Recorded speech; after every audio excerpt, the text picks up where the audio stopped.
بسم اللہ الرحمن الرحیم۔ رسول اللہ صلی اللہ علیہ وآلہ وسلم نے فرمایا، مجھے 5 چیزیں عطا کی گئی ہیں جو مجھ سے پہلے کسی کو نہیں عطا کی گئیں۔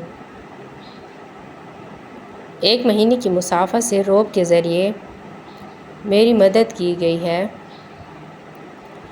تمام زمین میرے لیے سجدہ گاہ اور پاک کر دی گئی ہے۔ میرے امتی کو جہاں بھی نماز کا وقت ہو جائے تو وہ وہیں نماز پڑھ لے۔